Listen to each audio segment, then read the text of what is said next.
AI has that potential to lower the cost to serve, but it goes much more than that. It can onboard people faster, cheaper. It can automate that process of customer verification. It can help with the credit underwriting using data and the AI models. Being a digitally first company means you've got the data, you've got the analytics to extract this value of AI. Welcome to the Issuer Academy, Paymentology's podcast to innovate, scale, and provide impact. I'm your host, Merusha Naidu. If you're a fintech professional, banking leader, or an innovator in the digital payment space, you're in the right place. Here, we deep dive into the challenges and triumphs of launching next-generation card programs, from virtual cards and digital wallets to cross-border FX solutions. Let's get started. Welcome back to the Issuer Academy. I'm your host, Merusha Naidu. Today we're tackling a theme that sits right at the intersection of finance, technology, and impact, global investing, and democratization of finance and the financial inclusion these investments bring. And the timing could not be more relevant. In Latin America, Brazil's new bank has grown to serve more than 80 million customers, many of those customers holding a credit card for the very first time. In Africa, mobile wallet platforms like M-Pesa have helped to drive account ownership from under 25% to just over 55% in just a decade. And in Southeast Asia, we have super apps like Grab and Gojek, who are not only transforming transport and commerce, but also offering millions of drivers, riders, and small merchants access to digital wallets, microloans, and even insurance for the very first time. So today, we'll explore what's driving these changes and what role global capital plays in making them possible. First off, we have Adam Battersby, partner at Apis Partners, who brings first-hand experience from investing in financial services and fintechs across emerging and developed markets. Welcome, Adam. Thank you. Great to be here.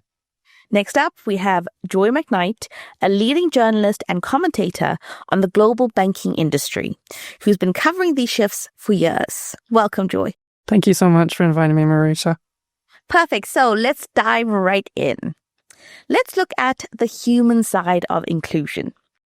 Adam, Joy, before we get into the technical side, can each of you share a story that stuck with you? Perhaps a moment where you saw firsthand how investment or technology changed someone's financial reality, whether it's a small business owner, a first-time account holder, or even your very first experience in the field. Joy, let's start with you. All right. Well, in actual fact, I wasn't going to do a first-hand example, but I was in Mumbai for the Women's World Banking Conference Summit in 2023, and they had this sort of fintech challenge that they were doing, and one of the co-winners was a South African company startup called Paycode. And they use a smart card-based payment system in order to target unbanked and underserved populations, particularly in rural and semi-rural locations. And they really targeted women, which I thought was so interesting, right? So trying to financially include women. And of course, lack of access to financial services is really down to like three things: identity, connectivity, and cost. And then so Paycode is able to issue these biometric smart cards in under 5 minutes in remote villages. And the card can be used for any financial transaction online and offline, so sort of like a debit or credit card. But in Mozambique, they talked about the use case that they were doing at that time, which is they were issuing these cards in Mozambique, and the women could use their Paycode card to receive payments for their goods, as well as make payments for food, utilities, school fees, all of that kind of stuff, right? Which was really amazing. But they could also apply for microloans, etc. So that made a huge difference for their lives. Like, it was life-changing. But I thought the most interesting thing was what they added on at the end, which is this specific innovation, because the Paycode solution was actually used to protect women that might be under pressure to hand over their money and their savings, right? So a woman could find herself in a situation where she's being coerced to, give her wallet funds to someone else, right? And so their smart technology enables her to place a pre-selected finger on the scanner when withdrawing the money, and that will show a lower balance than what she actually has. And then so that the woman can always be in charge of their money. And so for me, that was quite mind-blowing because it was very targeted specifically to women and some of the challenge that they face in small villages, etc. Technology itself just helped women change their whole life around in terms of being able to access funds, etc. So I thought, I know that wasn't quite firsthand, but I just thought it was such an interesting and additional innovation that really directs to help women and financially included women. Absolutely. Honestly, that story is just giving me goosebumps. That's so, so incredible because it's taking technology and really looking at a segment who are under pressure, don't have access. Across so many African countries, we see women starting off these really, really small SMEs selling goods or, even just making things that they're selling just to, supplement their income. And this technology is absolutely incredible. It's really giving power back to the people, but doing it in a way where it actually makes sense and they've understood the pain points of the customer. Incredible. Thank you for that, Joy. Adam? Yeah, I'd probably take a similar approach, maybe taking a step back from the question a little bit and talk about what we see in practice in our portfolio as well, some of the outsized impact. In the intro, you mentioned Nubank. So I feel almost forced to have to mention one of our portfolio companies, TimeBank, in which Nubank has now taken a strategic investment, but they've onboarded millions of customers into that banking system for the first time. We also have Peach Payment, which helps embed those digital acceptance into the SME space. And then flipping it a little bit, making it a little bit more global. In the UK market, we've got a company called Moneybox. It helps first-time savers. So UK market, is it having impact? It absolutely is. There, it's using tax-efficient ways for people to save. And there's a great product in the UK market called Lifetime ISAs. These allow people to save up to buy their first property. There's various UK tax incentives to do that. But then not everyone gets that opportunity to buy a property. It then flips into a pension product. So there's all these little ways we can use technology to actually lower the cost of entry. I think one of the other transactions we've recently done is Leap Finance in India. So here it's really interesting, right? If you think about Leap Finance, it very much helps students find universities overseas. And now how do we embed that finance and kind of piece to help them actually finance that journey? And you've got lots of people going to university for the first time through that.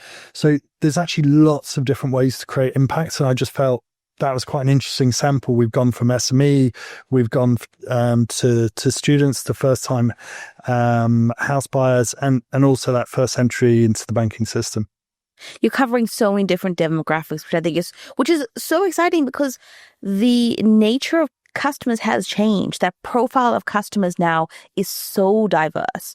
Like, for example, I would like to be a first-time owner in the UK, which is something that's really new. Whereas at the same time, looking at TimeBank in South Africa, what they've done there with their kiosks was absolutely groundbreaking. I think we had one of the VPs from TimeBank on the podcast a couple of episodes ago, and the level of innovation is absolutely incredible. But it all stems from understanding the customer, understanding what are you trying to solve for. First-time university goers, that is a market where we've seen a lot of kind of cards for students, but really understanding how are they using it, what are they using it for, where are they using it, how do we create control but also safety. It's absolutely, this is the kind of innovation that really gets us excited. But I also think that financial inclusion is so much more than just a bank account. I think everybody just thinks of it, they're like, oh, it's people that are unbanked and things, but it's actually that whole underserved and the needs that people have and SMEs have, etc., all around the world. varies greatly. And so you can make really tailored products. I think it's amazing. Absolutely. And every single segment is slightly underserved. So if you look at SMEs, yes, that's a big, bold one all of us know about. But then you have insurance, completely underserved. So there's ways for us to innovate across all of the different segments if we just think outside of the box. So I think what you guys are doing at APIS, fantastic. Well, I just loved how you phrased that, the kind of the financial inclusion evolving, because I think that's exactly how we see the world, right? So it's great, the financial inclusion, getting people bank accounts, getting people the ability to make payments. But actually now, and it's almost the theme of this podcast, is this democratization of finance, right? And for us, we just see that as evolution, right? It was about payments, it was about banking, but it's now what other financial products can we get into people's hands? Absolutely. And that's so true. And when we look at it, the question is, why does democratization of finance matter, right? So if you zoom out, we've seen billions of dollars of private capital flow into fintechs in just the last decade. But what's unique now is that investors are talking less about disruption for the sake of disrupting, but more about access, right? So when we look at democratization, it's becoming more of a core investment thesis, if you will. Joy, from your vantage point, how has the narrative shifted? When did inclusion move from being a CSR exercise to being central to the future of financial services? I just think there was a huge mind shift when it came to the eruption of the fintech wave, right? And I think a lot of fintechs were showing the way in terms of just the possibilities of what could be done. Obviously, banks have done CSR things for like decades, but it wasn't really moving the needle as such. And so I think the real shift happened maybe around 2015, 2016, where, these small agile fintechs were really looking to address this sort of naughty problem and also, just like increase the customer pool as well, which was really incredible. And of course, I think at the same time, what you saw was really the cost to serve these customers start to come down, which I think is another important angle, right? And so the technology that, these fintechs were using, right, were like cloud and AI and all that, the beginning of AI and all that kind of stuff, all of a sudden opened up this possibility to be much more personalized in what you were delivering, etc.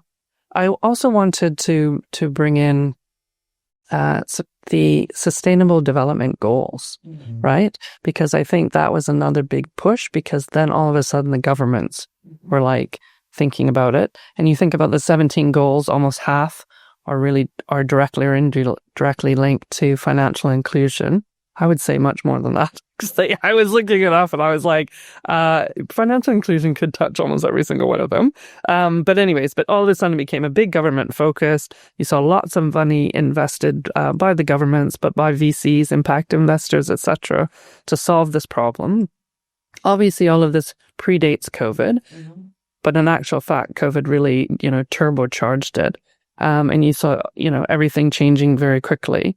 But I think the banks also realized they were losing out to these fintechs, right? Because it's not just about the customer today, but it's about the future customer as well. And if you don't bring them into the, maybe not quite the traditional, but at least bring them into, the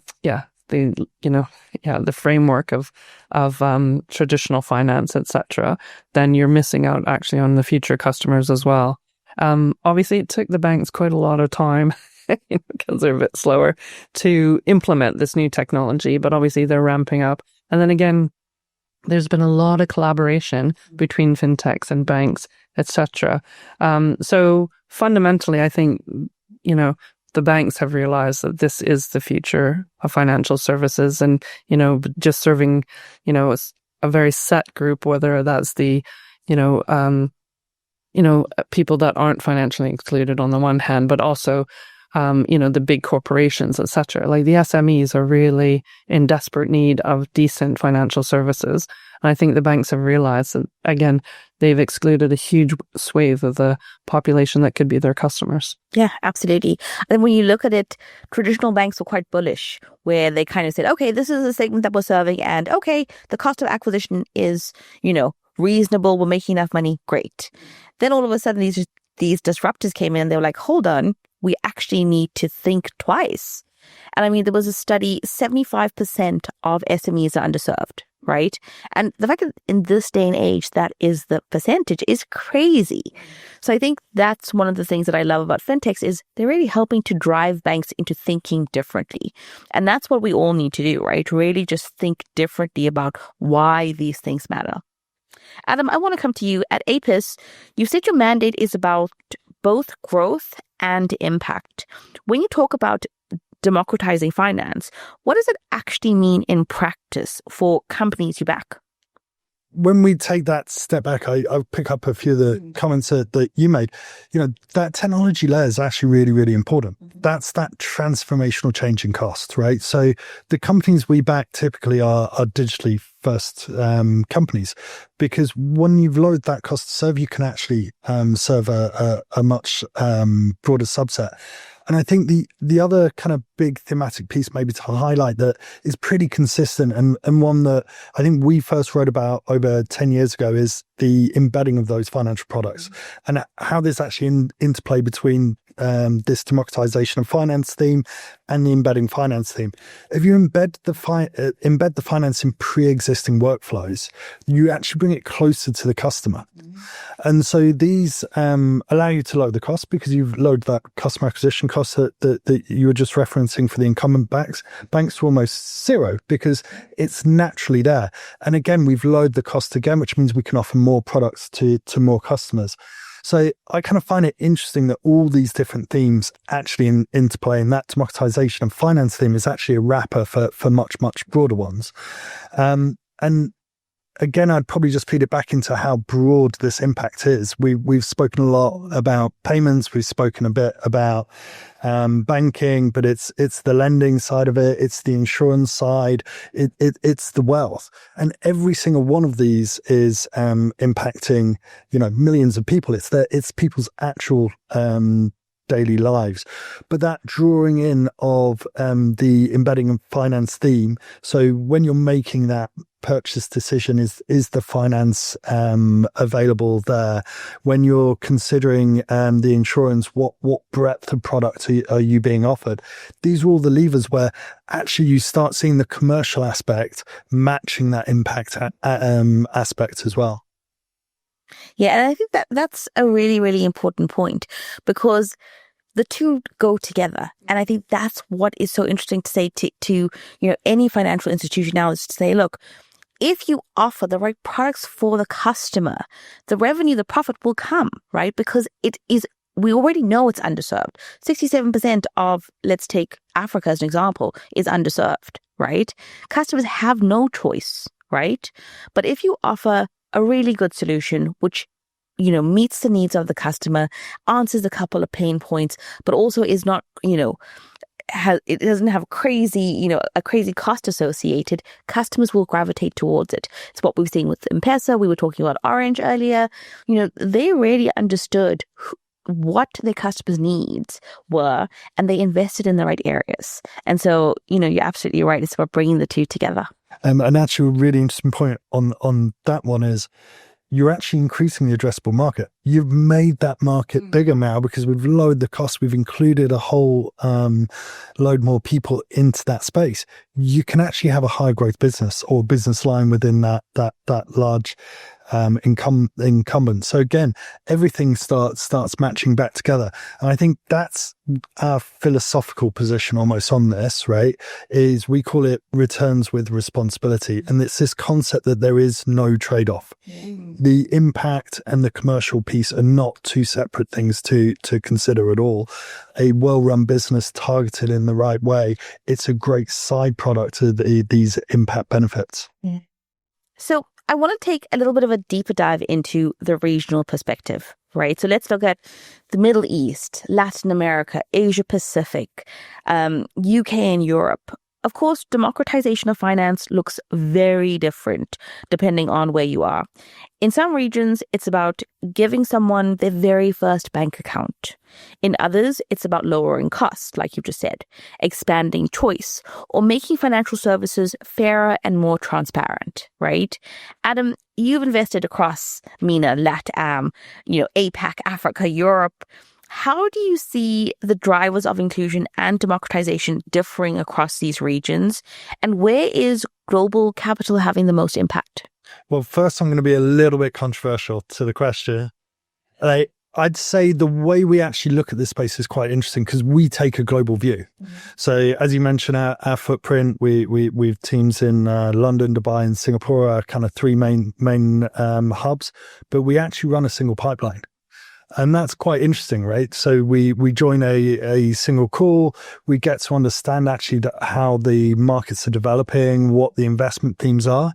And probably my most interesting takeaway from that is there's more similarities than there are differences. So actually, this again is quite important to how we think about the space more broadly, is we actually run one set of investment themes on a global basis. There are nuances between markets, don't get me wrong, but again, that's quite important. So the democratization of finance theme for us is a global theme that has as much impact here in Europe as it does in the Middle East, as it does in Southeast Asia, as it does across Africa.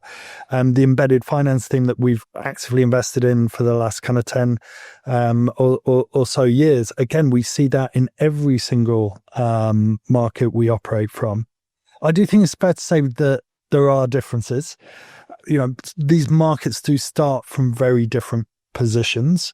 You know, the infrastructure that's already there or the access to banking services. So there are nuances, but actually the thematics are very, very similar. And a lot of those are what we've already discussed, you know, the technology layer, lowering the cost base. But this macro kind of inclusion, this democratization of finance, you know, to us, it isn't a CSR exercise. It is this, you know, global growth theme that we think allows us to combine that impact with scalability and potentially even merge some of these markets as well. You know, how do we bring companies from emerging markets into developed markets? How do we bring some of the great innovation from developed markets back into emerging markets? And it's not a one-way street. We see tech companies that are light years ahead of European fintechs in this space, and being that bridge between those two markets, I think is great as well. Yeah, absolutely. And I couldn't have said it better. Those waves come and go, right? So, for example, what we're seeing, you know, worked really well in APAC a couple of years ago is what we're being asked for in LAC. But at the same time, we're being asked for the same technology in Germany because they're slightly behind the rest of Europe. So you're absolutely right. Every single region can benefit and learn from each other based on where they are within that wave, right? And we've seen a lot of, you know, when we look at financial literacy and inclusion, a lot of the literacy that we've done in APAC 5 or 6 years ago, we're now doing in Greece, in Germany, in other parts of Europe. And it's like, oh, wait, okay, you have legacy platforms. You're new to digital. But we did it in APAC 8 years ago because there was no other option. Customers needed a solution.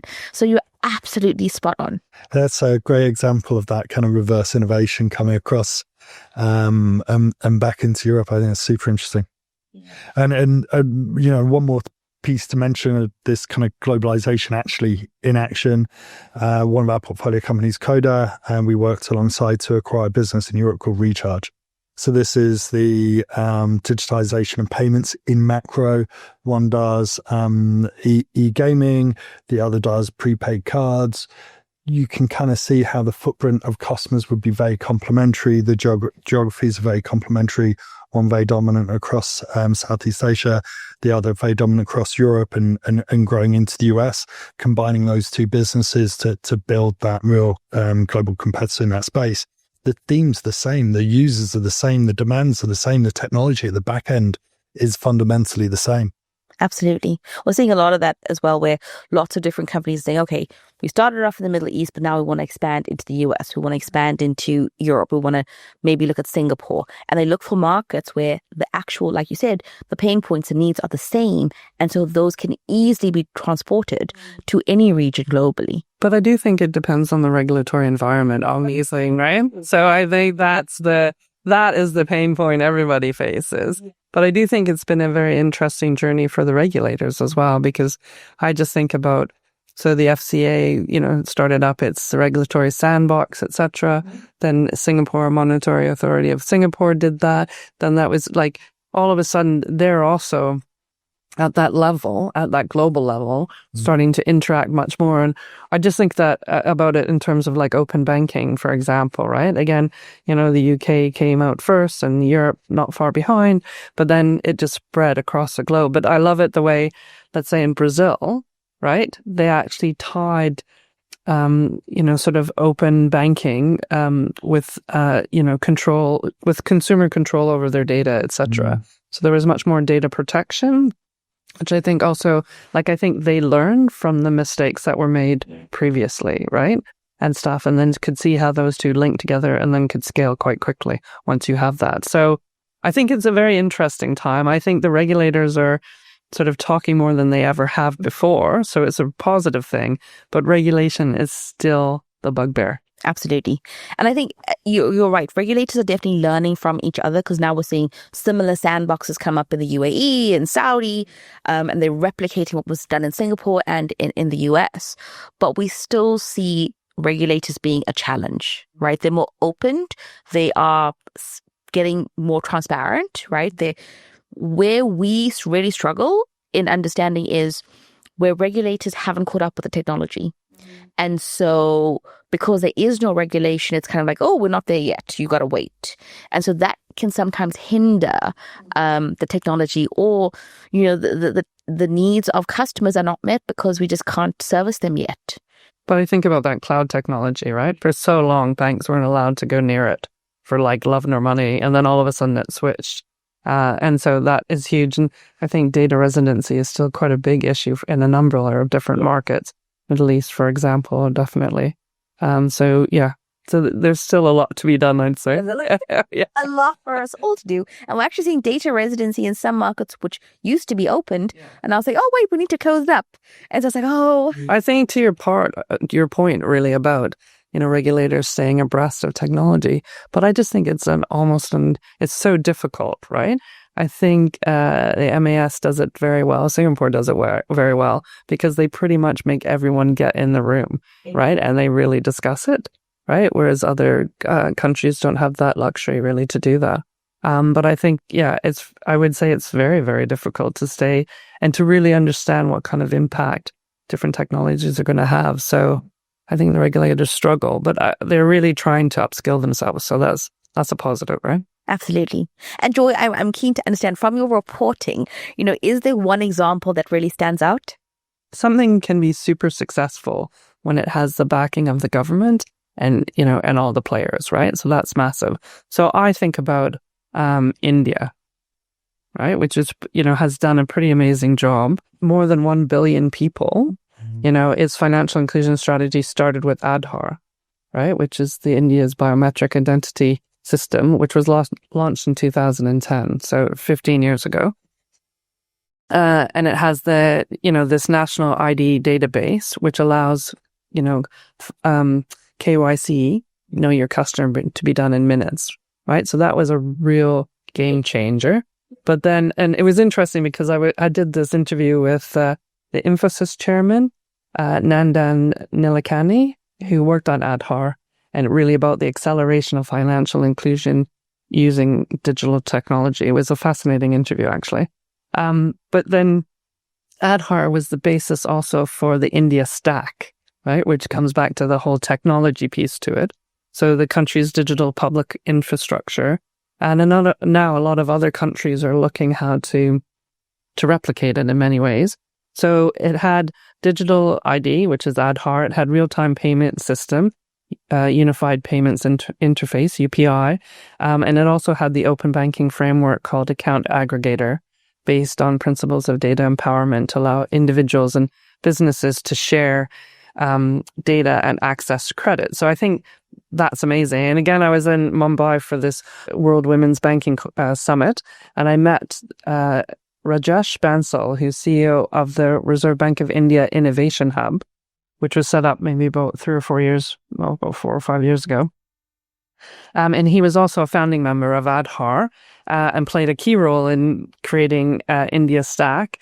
And then he was focusing again back to, because it was the Women's World Banking Summit, he was focusing on working with providers to create new products and processes to enable women to access savings, payments and credit. It was working with a fintech startup focused on providing frictionless savings products to women to help them save it digitally, and then also launched a study on migrant women to understand how they can use UPI to send money home, etc.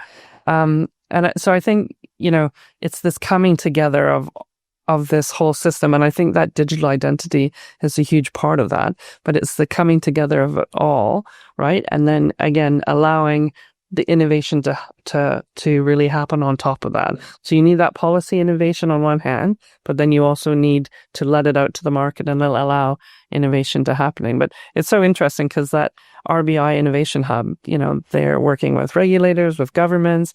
They're really trying to make policy more proactive to enable that innovation. So it's a really good, for me, it really stands out. And I think a lot of countries around the world are trying to emulate that. And I think they do really have to start with that digital identity. And it's, that digital identity, as much as we always say KYC, AML, that's the boring part of it. But it really is the fundamental building block to build anything on top of. Because once you do that, once you've identified the customer, you know who you're dealing with, you then can say, okay, now I can offer you different products. I can offer you different services. I can really grow your profile and then look at you as a customer, not for now, but, a customer for tomorrow. But it's that one piece. And I think that's what so many regulators and even banks need to, really hone in on and say, okay, what is that one piece that's going to change the game for us? That's such a wonderful example. Thank you for that, Joy. Next up, I want to look at the partnership angle because Adam, obviously, APIS have wonderful partners globally. One theme that comes up again and again is that no one player can do it alone. Real change happens when investors, fintechs, banks, regulators, and even telcos come together. So Adam, when you look at, portfolio companies, what kinds of partnerships are critical to scaling financial inclusion? Banks, regulators, or telcos? Yeah, I think just with that focus on the regulatory framework, and they're almost building blocks, right? Yeah. Do you have the KYC piece? Do you have the UPI, ability to settle payments real time? Those regulators creating that enabling environment is actually key for all this innovation. And we've talked on a regional basis.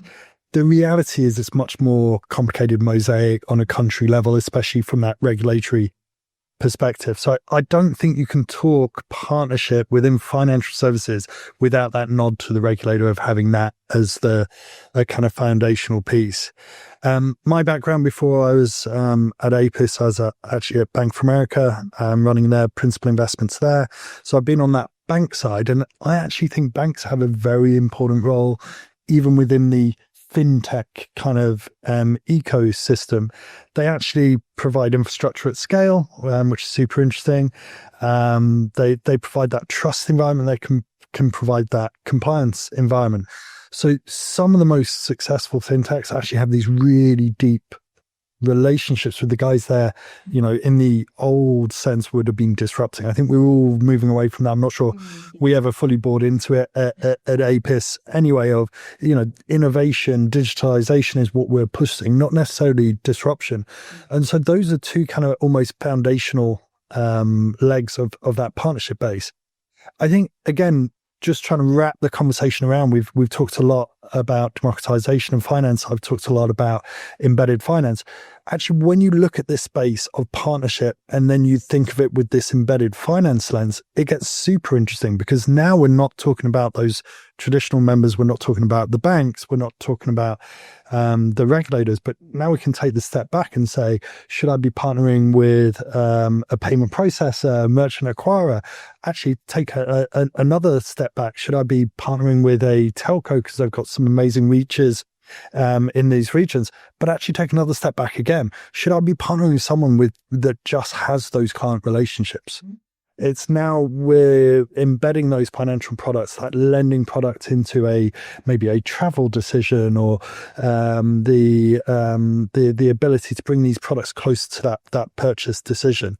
I think that's when it starts getting really interesting. So now I'm saying you need to partner with the regulators, you need to partner with the banks, but actually think even broader than that. How can I take the financial product I'm building and how do I implement that into pre-existing behavior of end customers? Yeah, absolutely. I think when you look at it, it's everyone just thinks, oh, traditionally I need regulators, I need a license, I need, just a technology. But in actual fact, you're so right. It goes so much deeper. If you really understand your product, you can enable it and embed it in so many different aspects of the payment experience or the customer experience, right? And we're seeing that happen a lot. So let's say, for example, Agoda, right? Travel. Yes, okay, I used to be able to just book my hotel. Wonderful. But now I can do flights, I can do experiences. There's so many different ways of saying, look, what else? I can buy the insurance. Absolutely. I can rent a car. There's so many different things to do. And it's just really understanding how far are we willing to push it? How much can we... And this, this is where I love data, right? Because data really allows us to say, oh, okay, there's a gap. Customers are using the card not in the way that we thought. What else can we do? What else can we offer them? And so I think coupling data with, making sure that you're partnering with the right people in the right areas is absolutely key. So absolutely fantastic point. The other thing that I want to ask, Adam, when it comes to, looking at the different types of, companies that APIS looks at, I know that regulators obviously do shape a lot of the investments in different regions. Is there any specific region that you're looking at right now that's most attractive to you? I don't think we look at it that way, right? So I think, again, we map the opportunity set on a global basis. So it may be some kind of relative comparison region by region, but we're still seeing exciting innovation, often along very similar themes. So, we do a lot in the payment space. It's been a significant portion of our track record. But we're seeing exciting payment companies in Europe. We're seeing exciting payment companies in Africa and Southeast Asia.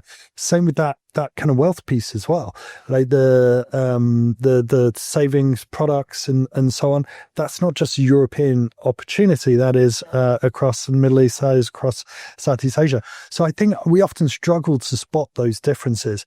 I think it's fair to say there's better regulators and worse regulators. I don't think you'll get me on record saying which are which. But there's some that are significantly ahead, right? In Europe, the UK probably stands out.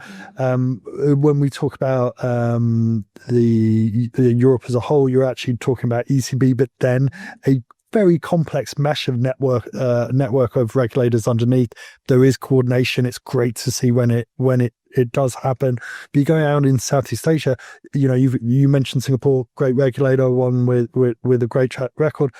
But then you've got another, 2 dozen regulators that are meaningful in that region. So any coordination they can do, I think, is super helpful and will actually allow more innovation, more impact into those markets. But I would say we're seeing it improving in almost every region that we're operating on. And I think, credit to the regulators to a certain extent, that is some of those leaders then raising the standard on a more regional basis as well. But I also think it's interesting the role that the Bank for International Settlements is playing in terms of its innovation hub, etc. And it's really obviously they're doing a lot of central bank digital currency experiments, etc. But they're really pulling together, regulators that I wouldn't have, central banks that I wouldn't really have thought would, get together. Would get together, right? So, so I think they're really driving forward on that global level, which is really important. Yeah, so a lot of this happens without people seeing it, right? As well, so CLS would be another organization that does a lot of work in that space. Swift, probably worth mention as well. That there is actually quite a lot of collaboration and coordination there, but it's really helpful from the investor perspective when we see that happen. Yeah. It's always a positive sign when you see that happening, because then things are moving in the right direction, but from a global perspective, which is fantastic. But you're right in the sense that sometimes it moves forward, sometimes it moves back. Yes. That's so true. It's like, we get a little bit nervous. Let's take a couple of steps back. Joy, what's your perspective? Where have partnerships between unlikely players, say banks and fintechs, or telcos and impact funds, really moved the needle? Well, I have to say, I think there's just so many examples. It's very hard to actually choose one, but I decided to choose one, and it's sort of a nod to Adam's comment about embedded finance, etc. But I remember seeing there's this sort of a lash up between HSBC and a Nordic fintech called TradeShift, which is an invoicing and AP automation platform. And I think it really had, like when I saw it, I was like, that could really move the needle for SMEs. And that was in 2023. Because at the time, I think maybe a year or a couple of years before, I'd written an article on the 1.5 trillion, right, trade finance gap for SMEs, right? And so I was like, this is huge. HSB is one of the largest trade banks, etc., with this trade shift.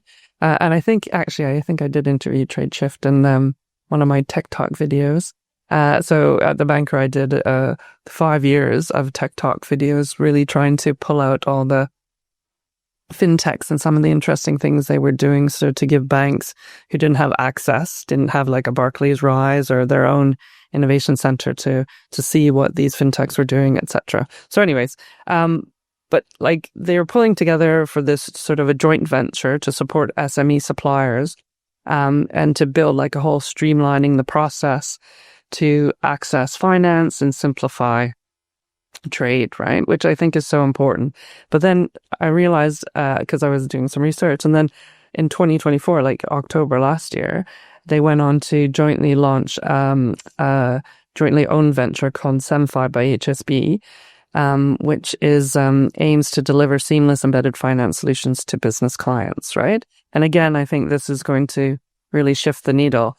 And I know you say unlikely players between the banks and the fintechs, but I have to say, I think, we mentioned it earlier, which is that like maybe at the beginning there was a bit of panic that, from the bank side thinking, oh, these fintechs were coming to eat their lunch and stuff like that. But really, it pretty quickly shifted into more collaboration. So to me, it's no longer sort of unlikely in that sense. I think it's very likely. And fintechs have also realized that they're not going to be able to eat the bank's lunch just because of the massive amount of clients that the banks have. And it's better to partner and then again, be able to deliver and, new technologies, etc. So I think for me, that was, one thing that really I was just like, oh my God, that could really make a huge difference for SMEs trying to access finance. Often we see, like, we always talk about, disruptors and fintechs are coming in to disrupt the space. But in actual fact, in many cases, banks actually enable fintechs. They're BIN sponsor partners. They provide the KYC and AML, solutions. What we've really seen is, in many cases, banks can actually help to grow the fintech business just by partnering up and saying, okay, as a big bank like HSBC to back a fintech, you immediately give that fintech credibility, right? And so it can be a very complementary partnership. So absolutely right. There's no, right now, when I look at a bank and a fintech, definitely not, an unlikely partnership. In many cases, it's quite a fruitful partnership where it's mutually beneficial to both parties. Yeah, I think so. And then it's also the investment, right? So a big bank like an HSBC or another can, actually give money and help the fintech actually, really develop much quicker, and doesn't have to be in the throes of like, different investment cycles, etc. So in that 2023 lash up that I told you about, in actual fact, HSBC was investing like 35 million into this new platform that TradeShift was going to provide. And things. So yeah, so it also has that, there's a lot of investment going on there as well. And then the bank can also help shape the product at the end of the day. Absolutely. Adam, obviously looking at the investment piece, anything you'd like to add to that? I guess this was my job when I was at Bank of America and before that Merrill Lynch for 10 years. I mean, I think when it works, it can work extremely well. I do think this this concept of rivalry between the two sides is wrong, right? So there are products, there are services the banks are actually fine to give up. And SME is maybe one where I think, I can't remember who came up with the stat earlier of how badly underserved it is. It's not particularly well served. The banks kind of know that. They know it needs to be improved. There's regulatory pressure, political pressure on them to improve it. There's certain subsets where they'd love to find the right partner to access those customers where maybe it's not economic for them because of the KYC, because of the compliance burden. And so they're actually fine to work with a partner to service that, or they get to reaggregate volumes which would be too fragmented for them to target individually. So cross-border FX for SMEs is a great example of that, or even retail customers as well. So there's actually lots of ways to collaborate in a really positive way. And there's a lot of success stories in that space as well. I want to now look at the risks and challenges, right? For all the momentum, there are still risks. Digital divides, uneven regulation, and potential over-indebtedness. Joy, what red flags do you see most often in your reporting? Actually, all of those. I think digital divide is something that everyone talks about, especially the governments. Increasing digital connectivity is definitely a common talked about governmental policy goal, etc. So that's really big. I think the biggest concern maybe at the moment is the over-indebtedness through the likes of buy now, pay later, BNPL.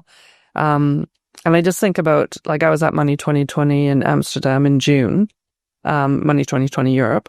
And it was very interesting because I'd been there a few years before and it was all BNPL. Everybody was BNPL. This year, that wasn't the case. Nobody was talking about it. And I think it's because the regulators have really come out and are looking at it, because it's quite, you think about the FCA has announced regulations for PNPL will come in play next year, 2026. The EU's revised Consumer Credit Directive is also bringing through some standards, etc. There's a lot of concern over the fraud around BNPL, which has really been going up, and fraudsters have been capitalizing on the rapid onboarding and quick identity checks to orchestrate really large-scale fraud. I read something about, I was reading a blog that was talking about desperation fraud, right, which is on the rise, which is because of the cost of living crisis that we're seeing. Individuals that are under financial strain are using BNPL services to obtain credit they know they can't repay. So I think that's a big concern, and regulators are starting to crack down on it.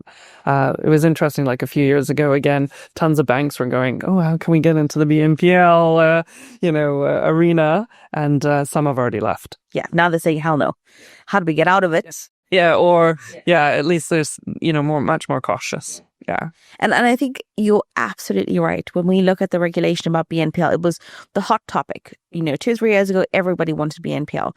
The sad reality is now we're seeing customers use BNPL for groceries. It's no longer a nice to have or high value purchase. It's the necessities. Someone, like in this blog that I was reading, it was like even medical services. You're like, wow, that's incredible, right? Can I be a bit controversial there? I do think there's a role for it. Properly regulated, appropriately priced BNPL is a great thing to have out there in the market. It needs to be regulated correctly. We do need to be aware of things like over-indebtedness, how this is reported into credit bureaus. But fundamentally, to me, there isn't a issue with the concept of BNPL, because this almost gets to those macro things we're talking about again, right? The democratization of finance. Not everyone has the same access that maybe we have to finance today. I've got a credit card in my pocket. I can get a overdraft facility, a loan, a mortgage. It's very easy to access that. Not everyone has that benefit. BNPL actually performs that function for a lot of people, and where it's appropriately priced, appropriately charged, we actually even see it step into those roles in markets where maybe credit card adoption hasn't been taken up. It's roughly the same price as credit cards. People are using it to give themselves that 30-day period to pay. And that actually feels to me quite appropriate, that I'm allowing more people that ability. And, take the grocery points, take the points you were raising, which are incredibly valid. I just wanted to take the counter on it as well, that to me, I feel people almost have the right to make that decision. I need to borrow. It's better I borrow from a regulated institution than an unregulated institution. And if I need to defer that payment for my fridge that has broken, actually BNPL plays a great role there. If I want to take a longer term time horizon view on, I don't know, putting solar in my home, that finance does have an appropriate role, and it will be priced differently as well based on the risk profiles of those individuals. I guess I'm probably more focused on making sure it's done appropriately. I'm probably more focused on making sure the regulation's correct. And how do I make sure that pricing is appropriate? Let's lower that cost. Let's get the KYC pieces we were talking about earlier. Let's make sure these are reported to the credit bureaus in the country so that we can make sure that there's not over indebtedness and people are actually building a credit profile by this high cost debt, and then they get to borrow cheaper later.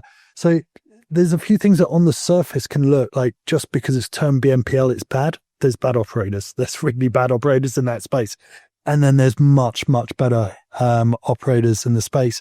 And again, this is one where subject matter expertise is probably critical. And then the geographic nature of it and how that BNPL is important, how it's regulated. There's so many nuances, but it maybe feels a little bit wrong to be stepping in on that, but it is one that I feel the borrowing and lending aspect of it is actually can have a positive impact if done correctly. Yeah, I agree as well. Fully agree. And controversy, not so much. Now we're all agreeing. It just makes it more fun if I take the other side, or appear to at least. What's really important is saying, yes, it is a red flag, but if you regulate it, if the execution is done correctly and well, it can be extremely powerful. I mean, we are huge advocates for BNPL, especially in markets where customers have no such thing as a credit score. They have no access to credit. BNPL can be a wonderful way to say, okay, let's give you $50. Let's see if you can pay it back. Let's start to help customers build up credit scores so they can actually graduate into, credit customers. And so you're absolutely right, Adam. It plays such an important role, but it's all about how do you execute? How do you create literacy and manage the risks across the board, right? So looking ahead, the future of investing in inclusion. Looking forward, the next wave of inclusion could come from entirely new tools like AI, digital ID, which we've spoken about, or tokenization. Adam, if you had to pick one kind of investment that will have the biggest impact on inclusion globally over the next 5 years, what would it be? I think when we take that much of a step back and look that far forward, it has to be AI. AI has that potential to lower the cost to serve. One of the hottest topics we probably discussed in this in this discussion, but it goes much more than that. It can onboard people faster, cheaper. It can automate that process of customer verification we're discussing. It can help with the credit underwriting using data and the AI models to extend that credit responsibly is the important aspect of that. But to those people that you were just discussing without those traditional histories. I mean, on the customer service side, so once you've got that customer, you then need to maintain them, how you lower the cost to support them. But I think, again, we're a little bit nuanced in this. Like we look at the current footprint of portfolio companies. Many of them are already using AI. They've actually got this massive advantage against some of the incumbents we're talking about, the banks and so on, because these are digital first companies. They're not AI native companies. I will draw that line. But being a digitally first company means you've got the data, you've got the analytics to extract this value of AI. So we actually think they're interestingly positioned, but we know we'll see transformational change in this sector going forward. I think the final pieces, so AI is reducing costs, creating efficiency, servicing customers better. It's this concept of personalization, right? Can we tailor the product even more to that individual customer? And, that's one that maybe we see quite strongly coming out of the democratization of finance. How do we get appropriate savings advice, lending advice, insurance advice? into customers' hands. And then one of the things we're getting increasingly excited about at APIS is agentic AI. So not only using it for the credit scoring, but can it be used in an appropriate way for decision making and actually taking actions through the use of agentic AI. So I think when you package that all together, there will be exciting new companies. There will be exciting existing fintechs that are able to leverage this quicker. And maybe I'll be wrong. Maybe there'll be some incumbents that actually find ways to adopt AI to transform their business models as well. Absolutely. I think we're seeing AI, like we've been saying, changing the game in lots of different areas. And I think the players who are doing really well, like you just said, are the companies who are already digital first. They have been investing in data. They do have data lakes. Now it's about saying, okay, how do I extract the right data, the right insight, right? And so you're absolutely spot on. When we look at it as well, a huge thing that you touched on is hyper-personalization, because customers are no longer loyal to, the big brands. They are loyal to the companies who know them, who say, okay, you're going on a holiday. Have you thought about this insurance? Have you thought about shopping here? There's a discount at this retailer. It's really about hyper-personalization and, again, being proactive and thinking about what comes next for the customer. So absolutely key. And I'm so excited that you guys are focusing on that, because, that's the kind of thing that I need. I mean, we just spent a lot of time thinking 5 years, 10 years ahead, because that's the investment timeline.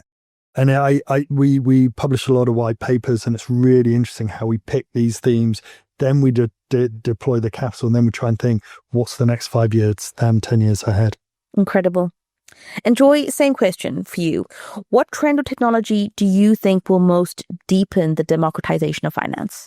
Well, I do agree about AI, obviously. AI is going to change the world, right? But I think it was interesting. I was on a panel, which I'm not quite sure why I was on the panel. Normally, I moderate because I'm not quite an expert in anything, really. But I was on this panel. But the question posed was sort of like, oh, when we have agentic AI, then everyone will be smarter. And I was a bit like, well, no one will be smarter, actually, because you've just outsourced the decision to something else. So I think financial literacy is super important. And you can use AI to increase financial literacy and all that kind of stuff. But I think that's something that we can't leave out of the equation, because, we need to be able to hold, the agentic AI to account in some ways. The other thing I just wanted to mention, like obviously I was really big on digital identity throughout this whole podcast, huge for me.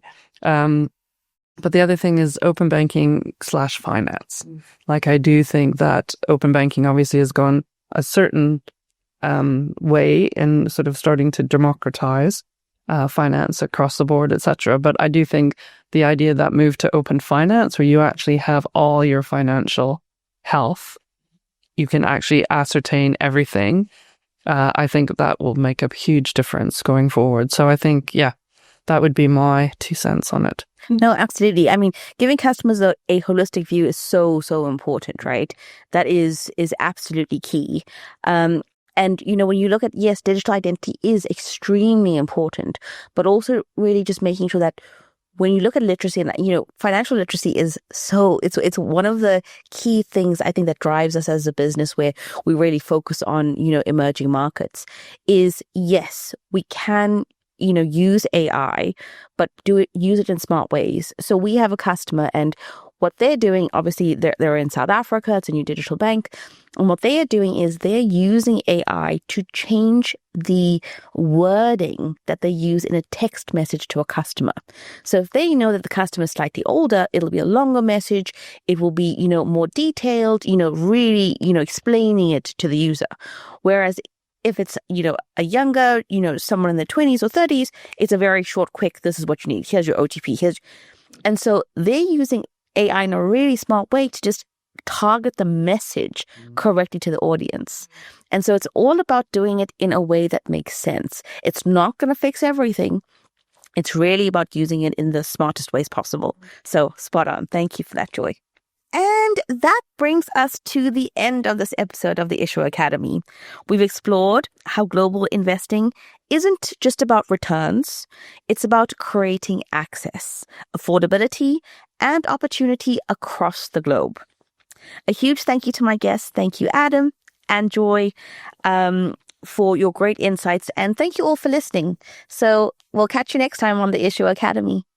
That brings us to the end of this episode of the Issuer Academy.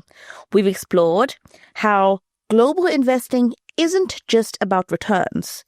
It's about creating access, affordability, and opportunity across the globe. A huge thank you to my guests, Adam Battersby from Apis Partners and Joy Macknight for their insights. And thank you all for listening. Catch you next time on the Issuer Academy. That wraps up today's episode of the Issuer Academy, Paymentology's podcast to innovate, scale, and provide impact. I hope you're leaving with fresh insights and actionable strategies to help you revolutionize your card programs and drive true impact in the world. If you've enjoyed today's conversation, please leave a review to help us reach more pioneers like you. Also, be sure to subscribe and follow us for more inspiring episodes and behind-the-scenes content from Paymentology. Until next time, I'm Merusha Naidu. Keep innovating, keep scaling, and keep striving to make an impact.